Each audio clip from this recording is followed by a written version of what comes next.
Hi students, myself Karthik.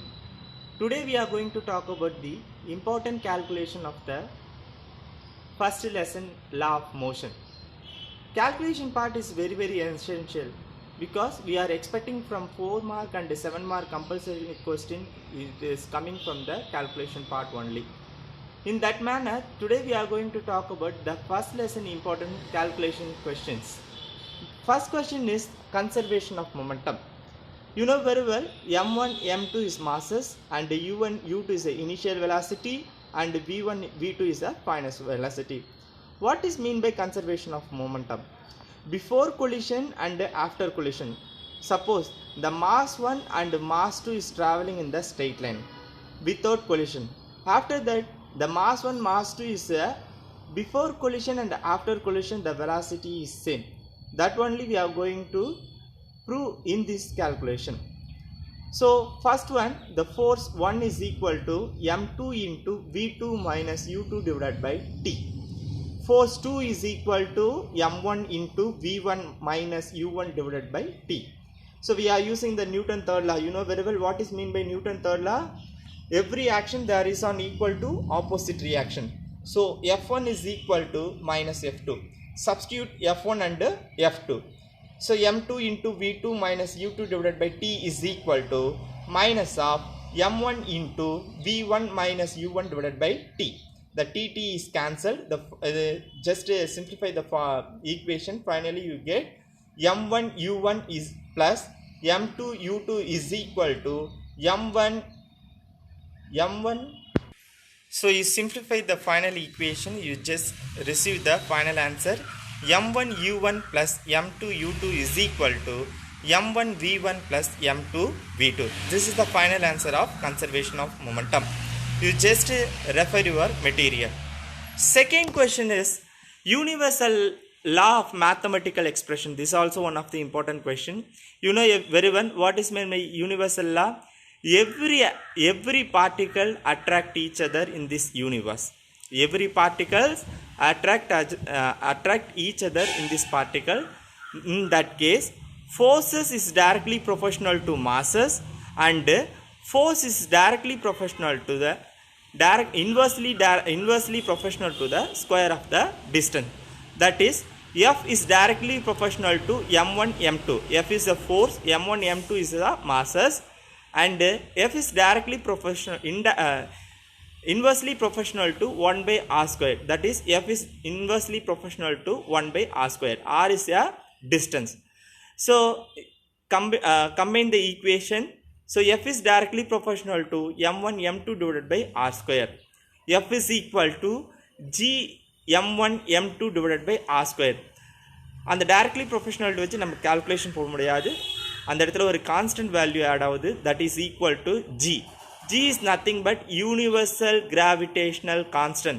அதுதான் நம்ம கிராவிட்டின்னு சொல்கிறோம். That value is G is equal to 6.674 into 10 power minus 11 Newton meter square kg minus 2 kilogram minus 2. இதை one word கொஞ்சம் mark பண்ணி வச்சுங்க, ரொம்ப important. So G is a universal gravitational constant. G is equal to 6.674 into 10 power minus 11 Newton meter square kilogram minus 2. Next question is derive the relationship between small g and capital G. What is mean by small g? Small g is a acceleration due to gravity. What is the value of acceleration due to gravity? 9.8 meter per second square. G is equal to gravity. Small g is a acceleration due to gravity. Capital G is a gravity. So now we are going to derive the relationship between capital G and small g. Acceleration due to gravityக்கும் என்ன relation இருக்குதை நம்ம இந்த இடத்துல பார்க்க போகிறோம். First of all m is the earth. இதில் capital m வந்து எர்த்துன்னு கன்சிடர் பண்ணிக்கணும். Small m mass of the bodyன்ட்டு மெஷர் பண்ணிக்கணும். Next entire mass of the earth is assumed to be concentrated at in the center. இப்போ இது எல்லாத்துக்குமே சென்டர்லேருந்து தான் நம்ம மெஷர் பண்ண போகிறோம். ஏன்னா எல்லா சைட்லேருந்து நம்மளால் மெஷர் பண்ண. Once we are going to measure the mass value, you just place the value in the center of the center of the body. So finally we receive one formula, F is equal to capital G capital M small m divided by r squared. F is equal to G m divided by r squared. F is equal to force, G is equal to gravity, M is equal to earth, M is equal to mass of the body, R is equal to square. So you know very well what is the Newton's second law. F is equal to ma. F is equal to ma, that is in mass is directly proportional to the mass of the body. So F is equal to a is equal to acceleration. And the acceleration நம்ம rearrange பண்ணிக்கிட்டா நம்ம acceleration due to gravity நம்ம mention பண்ணிக்கலாம். So a is equal to g. அப்ப அந்த ஃபார்முலாவை நம்ம rearrange பண்ணும்போது F is equal to mg நம்மளுக்கு கிடைக்கும். So compare equation 1 and 2 பண்ணும்போது mg is equal to g capital M small m divided by r square. G அந்த சைடு வச்சுட்டு m இந்த சைடு அமிச்சுனா m small m cancel ஆயிடுச்சுனா G is equal to capital G capital M divided by r square. This is the final formula of the acceleration due to gravity. Suppose you derive the formula of gravity, you just capital G இந்த side அமிச்சுட்டு small g அமிச்சுனா என்ன formula வரும்னா capital G is equal to gravity ஓட formula capital G is equal to G r square divided by capital M. mass of the earth ஓட பாடியோட value எவ்வளோ வருதுன்னா one வேர்டுக்கு ஞாபகம் வச்சுங்க 5.97 into 10 power minus 4 kg. So இதை வந்து நல்லா ஞாபகம் வச்சுக்கோங்க. ஸோ இந்த கொஸ்டினை நீங்கள் ப்ராக்டிஸ் பண்ணிங்கன்னா உங்களுக்கு கொஞ்சம் கரெக்டாக இருக்கும். Because we having the 4 revision in the class time activities. So நிறைய வாட்டி நம்ம இதை எழுதியிருக்கோம். நீங்கள் ப்ராக்டிஸ் பண்ணும்பொழுது ஆட்டோமேட்டிக்காக அது உங்களுக்கு ப்ராக்டிஸ் ஆகும். Next question is important interior question. Action of the force. You know very well, action of the force is nothing but is a resultant force. What is mean by resultant force?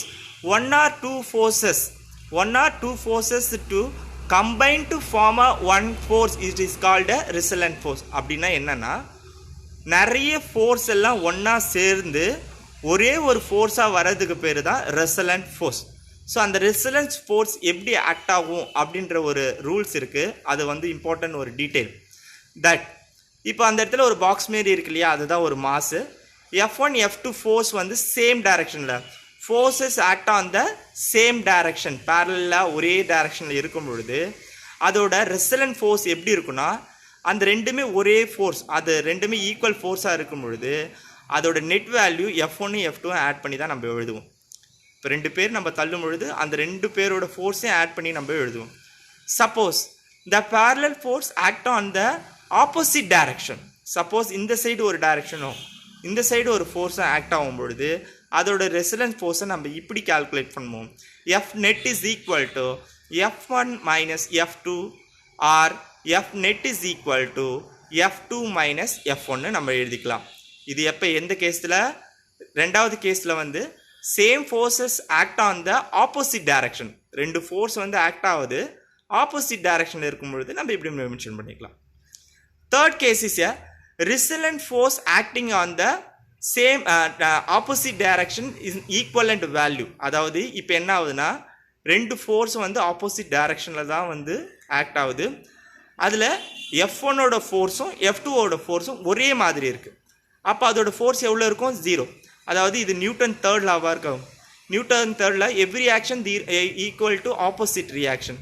So நம்ம ஃபார்வேர்டுக்கு எவ்வளோ values கொடுக்குமோ அதை தான் நம்ம பேக்வேர்டுக்கு எடுப்போம். So இது 2 ஃபோர்ஸையும் நம்ம கேல்குலேட் பண்ணி பார்க்கும்பொழுது அதோட வேல்யூ 0வாக இருக்கும். அதே போல் 2 சைட்லேருந்து ஃபோர்ஸ் வந்து சேம் ஃபோர்ஸ்லேயே சேம் வேல்யூவில் ஆட் ஆகும் பொழுது அதோட ஃபைனல் வேல்யூ அந்த இடத்துல 0வாக இருக்கும். That time the body can not change rest or uniform motion, that is called a inertia. So இந்த 3 கேஸையும் நம்ம என்னன்னு சொல்கிறோன்னா resultant force action of the force, resultant ஃபோர்ஸில் ஆக்ஷன் ஆஃப் த ஃபோர்ஸில் இந்த 3 கேஸஸை உங்கள் புக்கில் நீங்கள் ரெஃபர் பண்ணி. Next is Newton's second law of the mathematical expression. It is one of the important calculation. You know very well, force is directly proportional to the mass of the body. That force is directly proportional to mv minus mu divided by t. So F is directly proportional to mv minus mu divided by t. You know very well what is mean by Newton's second law. Force is directly proportional to rate of change of linear momentum. You know very well already. F is equal to ma, that is a Newton's second law formula. So we just அந்த directly proportional வச்சுட்டு நம்மளால calculation போட முடியாதுன்னு ஒரு constant value அந்த இடத்துல add ஆகுது, that is equal to k. So rearrange the formula. F is equal to k m into v minus u divided by t. So k is equal to proportionality constant. So k ஓட value நம்ம இந்த proportionality constantல நம்ம 1 ன்னு எடுத்துக்கிறோம். So அந்த இடத்துல 1 நம்ம substitute பண்ணும்போது F is equal to m v minus u divided by t. So you just substitute the k value. So finally F is equal to m v minus u divided by t. So you know very well acceleration is nothing but velocity divided by time. V and u is a final velocity as well as initial velocity. So we are consider a is equal to v minus u divided by t. So அந்த இடத்துல v minus u divided by t இருக்கிற வேல்யூல நம்ம a substitute பண்ணிக்கலாம். Because acceleration is velocity divided by time என்றதுனால we are considered as a v minus u divided by t is a. So final formula F is equal to ma, that is a Newton second law ஓட formula. So இது போல Newton second law formula நம்ம derive பண்ணலாம். Last but not least, this is a very important calculation, that is a ratio calculation. You know very well ratio of the masses 2:3 is one of the important calculation in the book bag. 2:3 masses அப்படின்னும் பொழுது m1 m2 நம்ம எடுத்துக்கணும். radius of the masses அப்படின்னு நம்ம சொல்லும் பொழுது 4:7 is r1 r2. So you just find the acceleration due to gravity of the g. So உங்களுக்கு நல்லாவே தெரியும் acceleration due to gravity கண்டுபிடிக்கிறதுக்கான formula small g is equal to capital G m divided by r square. So இந்த இடத்துல நமக்கு mass m1 m2 radius r1 r2 இருக்கிறதுனால you just rearrange the formula. அதாவது இந்த ஃபார்முலாவை g1 ஃபார்முலானும் g2 ஃபார்முலாவும் நம்ம ஆஸ்யூம் பண்ணிக்கலாம். So அதை ரீஅரேஞ்ச் பண்ணும்பொழுது g1 divided by g2 is equal to m1 divided by m2 into r2 square divided by r1 square. அந்த capital G இந்த இடத்துல 2 டைம் வரும், மேலேயும் இருக்கும் கீழேயும் இருக்கும். ஸோ கேபிட்டல் G ரெண்டுக்குமே என்ன ஆகிட்டு இருக்கும், அடி வாங்கிட்டு இருக்கும். ஸோ அதை சிம்பிளிஃபை பண்ணி பார்த்தீங்கன்னா உங்களுக்கு தெரியும். So g1 divided by g2 is equal to m1 divided by m2 into r2 square divided by r1 square.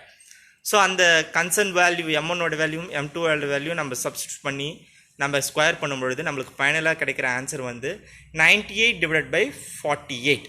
So g1 is equal to 49, g2 is equal to 24. Acceleration of the gravity ஓட value வந்து ratio எவ்வளோ கிடைக்குதுன்னா 49:24. This is the final calculation. So இந்த quarantine பீரியட்ஸில் நீங்கள் எல்லாருமே சேஃபாக இருந்து இந்த கேல்குலேஷன்ஸ் நீங்கள் ரீகால் பண்ணிங்கன்னா டெஃபினட்டாக உங்களால் வந்து இந்த பப்ளிக் எக்ஸாமினேஷனை கண்டிப்பாக ஒரு குட் நம்ம ஈஸியாக அட்டன் பண்ண முடியும். So be safe and you should give more important to calculation part and focus your studies. All the best. Thank you.